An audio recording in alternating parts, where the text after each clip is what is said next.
মাগো ভাবনা কেন, আমরা তোমার শান্তি প্রিয় শান্ত ছেলে, তবু শত্রু এলে অস্ত্র হাতে ধরতে জানি।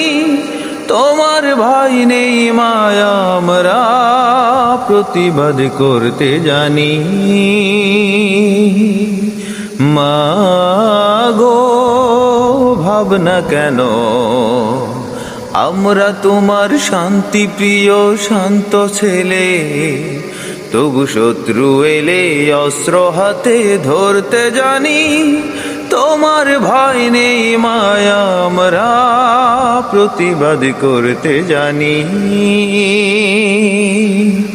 মাগো আমরা হারব না, হারব না, তোমার মাটির একটি কণাও ছাড়ব না। আমরা হারব না, হারব না, তোমার মাটির একটি কণাও ছাড়ব না।